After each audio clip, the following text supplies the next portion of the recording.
Welcome to our interview segment right here on Frontline, where we have an important topic to discuss with you today. This topic affects everyone, and that is food safety. Every day we eat different kind of food, and well, the question is, how do we make sure that this food we're taking are safe to eat, considering the various diseases that comes with food contamination? Today, we are joined by Professor Akinlabi Oladele Ogunleye, a professor in veterinary microbiology, a consultant veterinary microbiologist, and former HOD veterinary microbiology from August 1, 2020 to July 31, 2022 at the University of Ibadan. You're welcome to the studio, sir. Thank you so much. Yes, of course, it will be helping us to understand how to keep harmful germs out of our food and protect our health. Now, to kick off, let's look at why it's important to keep our food safe. Why is it even important in the first place for our food to be safe? Thank you very much. Thank you for having me. I'm so glad to be here and to discuss this very important topic that concerns all of us. It is often said that you are what you eat. That is emphasized the importance of food in our life. And it's very important for us to keep our food safe because food, as good as food is, if things go wrong, it can lead to trouble. And that is the reason why we need to safeguard our food. And the key word there has to do with biosafety and biosecurity. So I will expatiate further on that as we move on. Okay. Now, of course, you've told us why it's important to keep our food safe. Now, we eat different kind of foods. We would like to know, because I'm sure that a lot of our viewers are also curious, what are the most common group of food that are susceptible to being contaminated? Interestingly, there's no class of food that is not prone to being contaminated. So the key word is how we handle them. One basic knowledge we should have is the fact that nearly all of our foods, all the food that we eat, coming from different classes of food, if we can bring our mind back to our elementary biology, the classes of food, carbohydrate, protein, vitamin, even water inclusive, they are all potential media. In the laboratory, we call something laboratory media. Laboratory media, we use them to culture, to grow microorganisms. So nearly all our food, all the classes of food can serve as medium for growth for this bacteria or some other microorganism. So there is no class of food that cannot be a means of propagating this microorganism. And so, going directly to your question, there is no class of food that cannot be contaminated. So we must be sure, we must be intentional about how we prepare our food and how we take care of them so that they will not serve as a medium for growing this organism, and then they will not lead to food poisoning for us. Okay. So, let's begin to break the issue of food safety down in bits. Let's begin from the farms and processing plants. These days, we have a lot of food that, even before it gets to the end users, that is the man who buys to eat. The food has been contaminated right from the scratch, right from the farm. Now, what are the measures that the farms and processing plants can take to ensure that the food that are being sent out into the market are safe to eat? Let's take an example of, I know that recently, I don't know if you've heard this or you've seen the broadcast about how there's a variety of beans that is poisonous, that people should not eat, and then they tell you also that there's a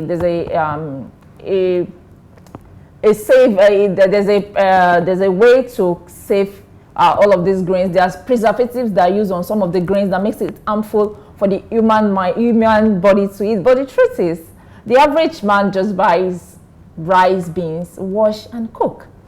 And it's still, I mean, they still tell you that some of these things can still be harmful to the health. Then how do we ensure that food is safe, even right from the farm, before it gets to the market?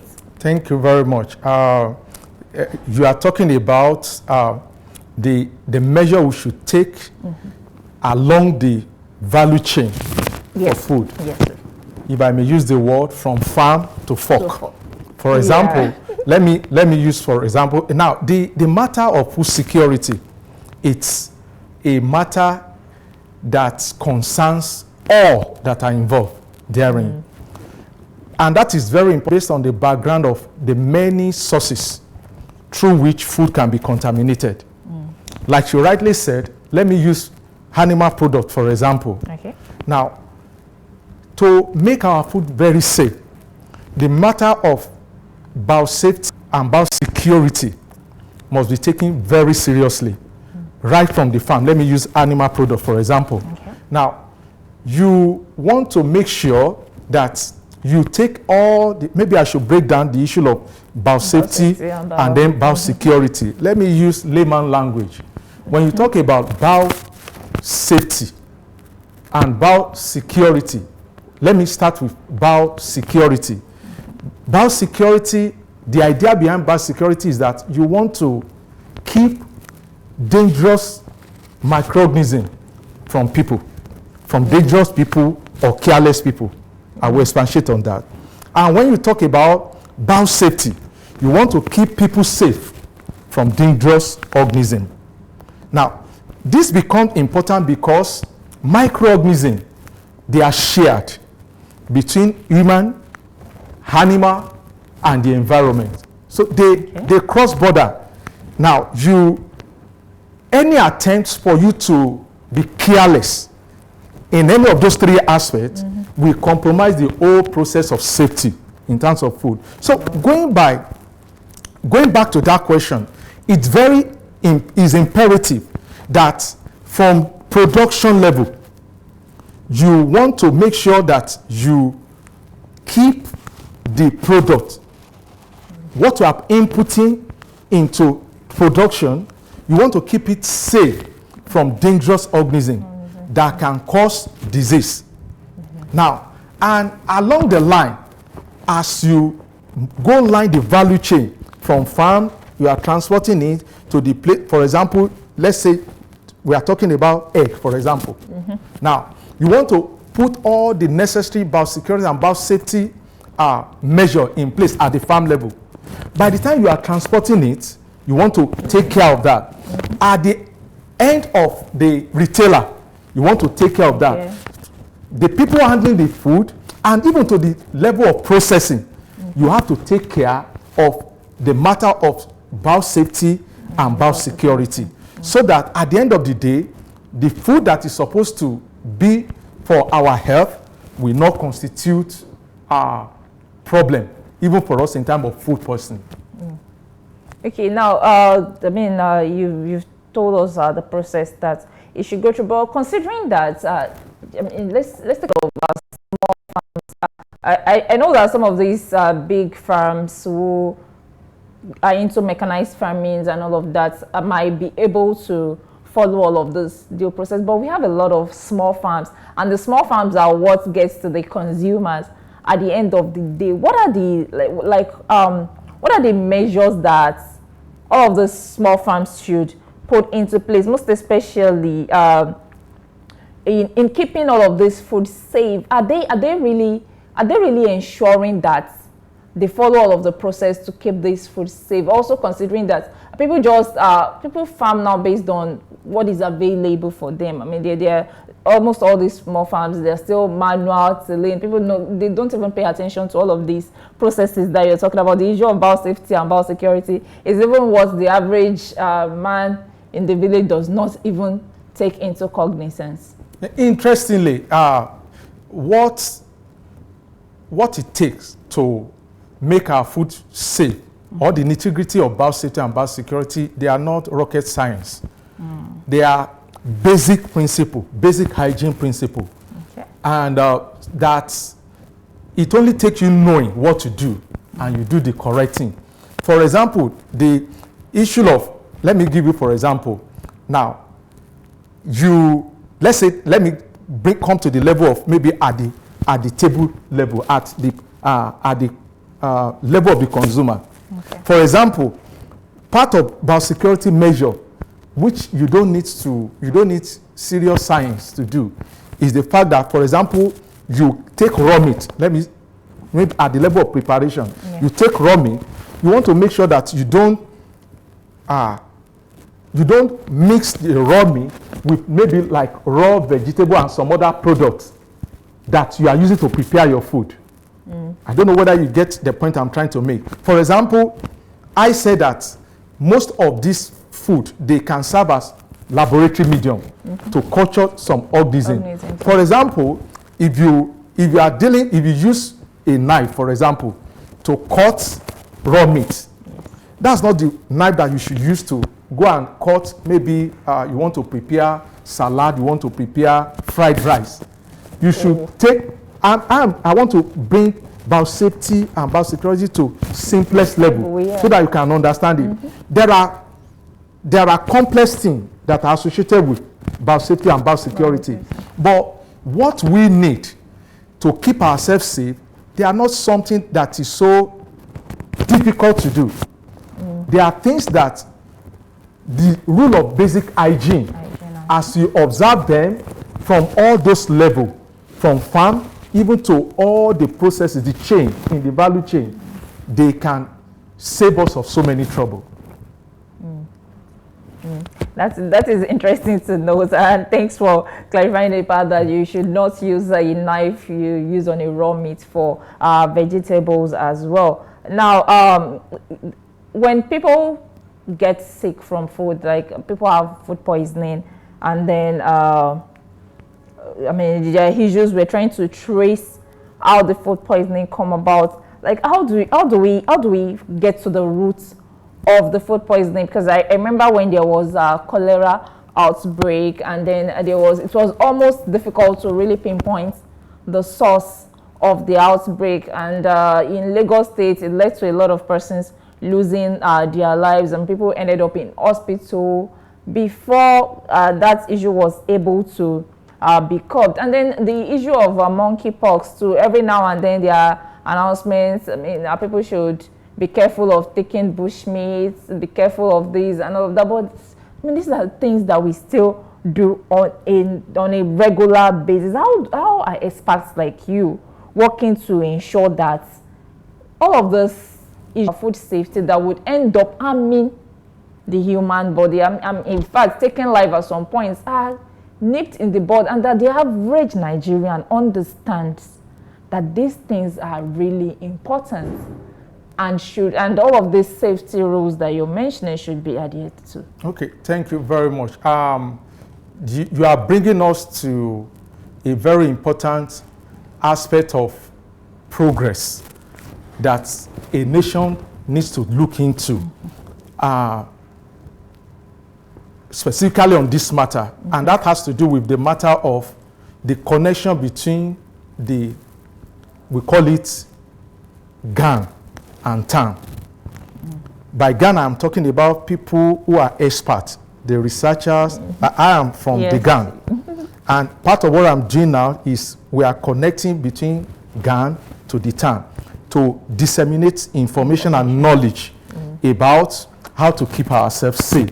Now, the people in the gang, the people in research, we know how to diagnose, we know how to pinpoint the causes of problem in the society, like food poisoning now.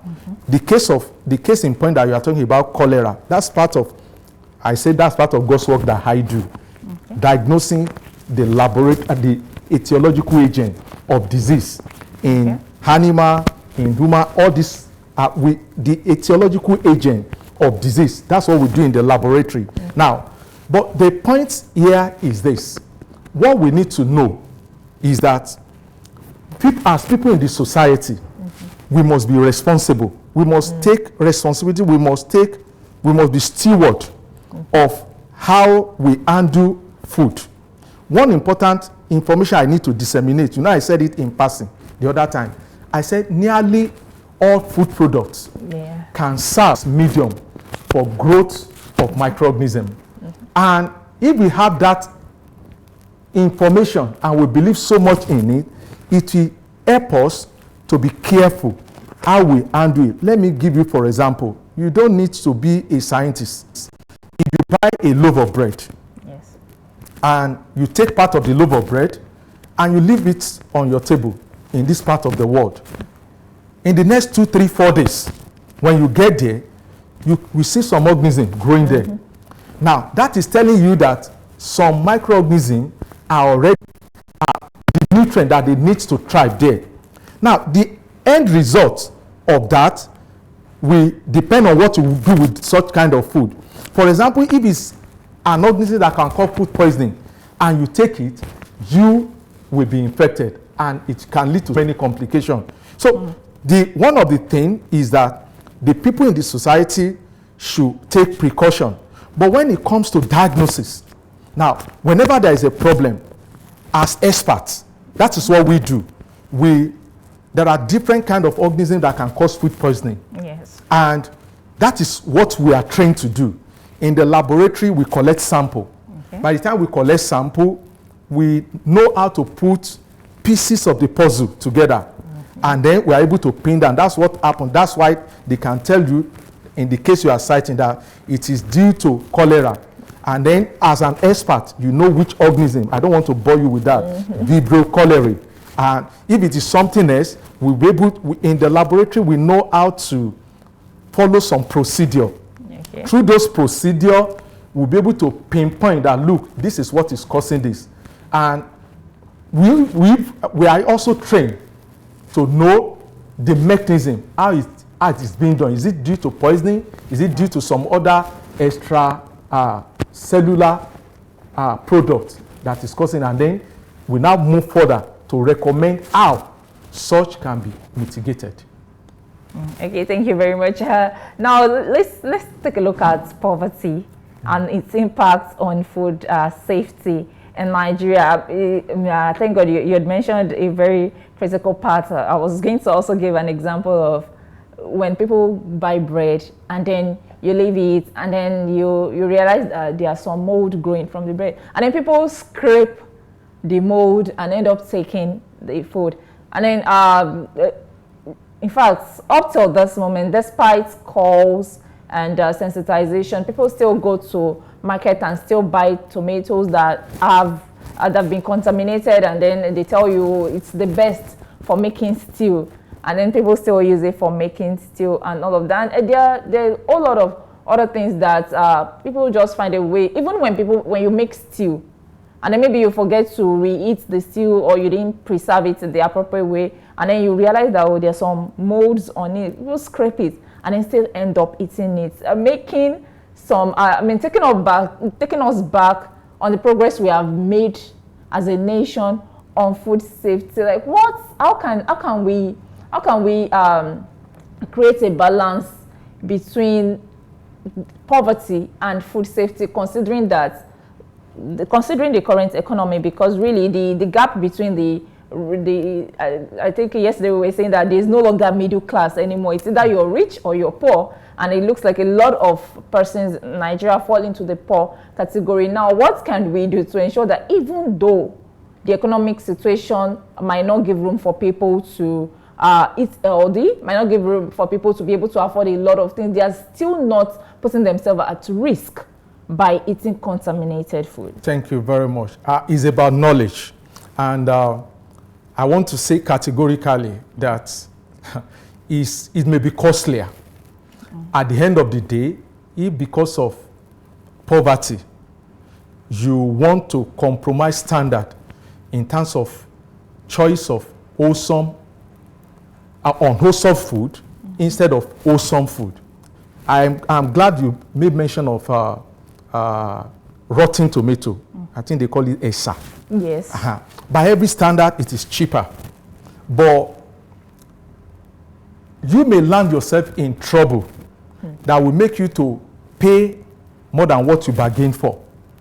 I've had so many people talking about this part of the world, saying that this issue of your advocacy for food safety, for safe food, that is not relevant here because of the way we cook our food, because of the way we season them, that by the time you must have done all of those things, that whatsoever microorganism that is there, I'm sure that you must have had that. Maybe somebody listening to me to have also propagate such message. I want to say yes and no. Now, yes and no in the sense that, you see, this microorganism, they differ in virulence.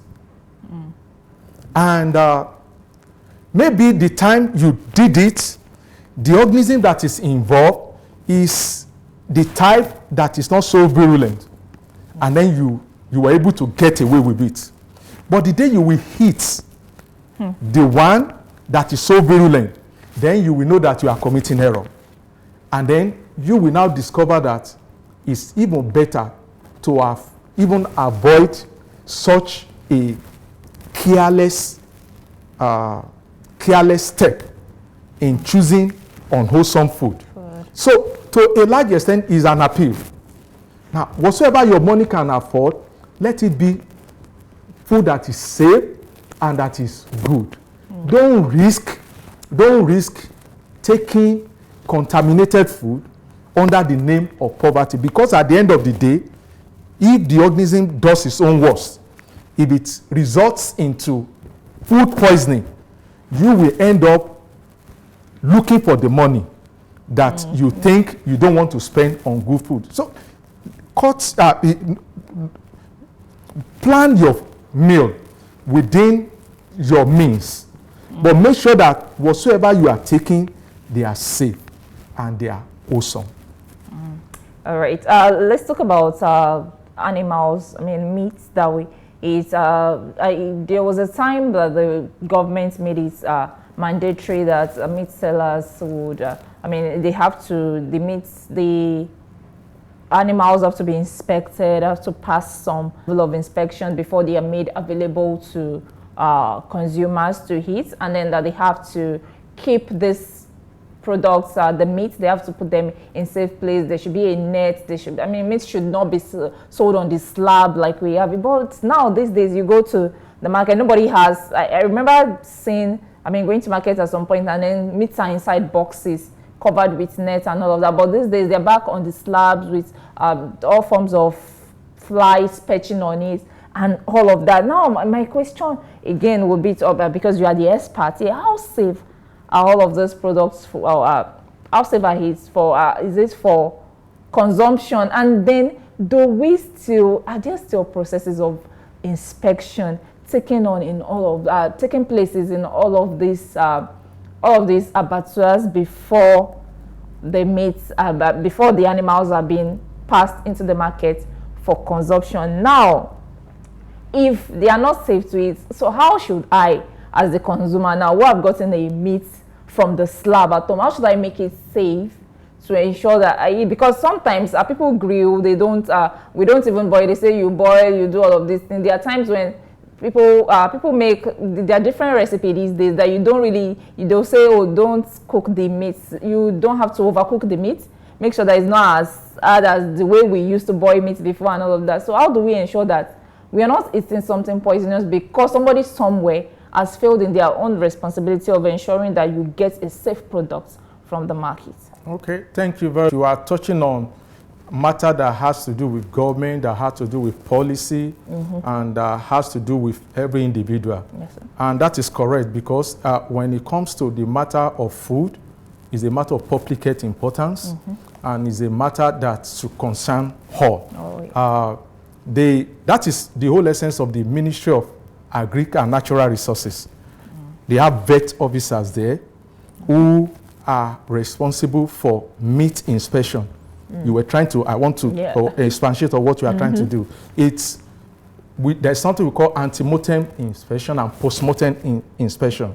Ante-mortem has to do with the vet officer. He has been trained to assess the animal while the animal is still alive, to assess how safe this animal is for the purpose of slaughtering for human consumption.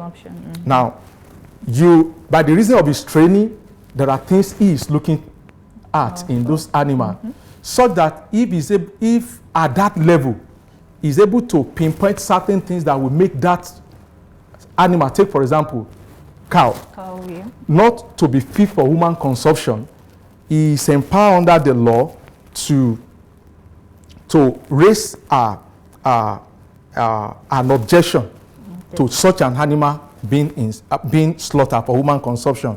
At that level, after that, there's a level we call post-mortem meat inspection. That is after the animal must have been slaughtered. There are specific things that he is trained to know, to look at. Is this animal carrying something that a disease or that could be transmitted? We call some disease zoonosis, the animal disease that can be transmitted from human to animal and from animal to human because of this interaction that I mentioned on. So the ministry, and there are officers that does that, and to a large extent, as far as I know, they do their work there. There is room for improvement, and there may be challenge in terms of the number of people that are handling that. Because, for example, ideally, the animal that is meant for consumption should go through that process.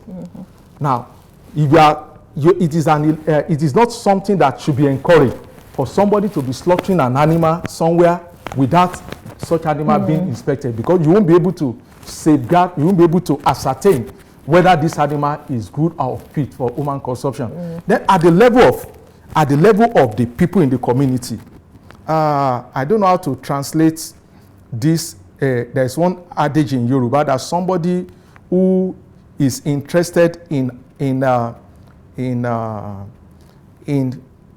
unjust gain is liable to loss. And it won't waifa. Now, for example, there are some people that want to look for cheap meat. For example, let me give some analogy. We know the days when they slaughter animal. For example, in Bodija market. Now, hardly will you see anybody slaughtering animal on Sunday. Sundays, yeah. So if on Sunday you went to Bodija market and you find somebody selling meat to you, something should speak to your mind that meat is not fresh. I'm just talking about common sense now. And some other, I can't go into some nitty-gritty. But what I'm trying to say is that you yourself too, you must be truthful to yourself. And then you must take the matter of your safety of utmost, place it at a place of utmost importance beyond just eating just anything. So, and coming to I'm just touching on a few things I can remember. You were talking about the cooking of food and the rest of them. Now, it borders on the biology of this microorganism. Okay. Now, I mentioned the other time that microorganisms, they differ in the level of virulence and the level of pathogenicity. Yeah. Now, I tell people every time, we are all loaded with microorganisms. As beautiful looking as we look like this, our body and some part of our body, they are loaded with this microorganism. But they are not doing us hurt. It's about which organism. And it's about which type of organism. In terms of virulence, when you want to talk about food poisoning, there are some organisms that you only need to take a few number of them, and then you are in trouble. And there are some that after you have even taken them in their thousands, you are still fine. Okay. So, and it has to do with how resistant they are. There are some of those organisms that with some measure of boiling, you are able to knock them off. But there are some of them that even with your rigorous boiling, they are still not knocked off. Let me use that language. And that's where caution has to be taken, because you don't know which one you are dealing with. Yeah. So The key word is what we all believe, that prevention is better and cheaper than curing. So every necessary precaution that you must take is due. And in terms of boiling, don't be careless about the way you prepare your food. All right, thank you, sir. Okay, before we let you go, can you just tell us about some of the improvement that's been made so far on food safety in Nigeria, and of course areas where there's need for improvement as an expert in the field? Now, every day, that will bring me back to the matter of gang and tan. Now, every time, every day, I tell my student in the university that as a lecturer, I'm doing God's work. God's work in teaching my student, God's work in doing research.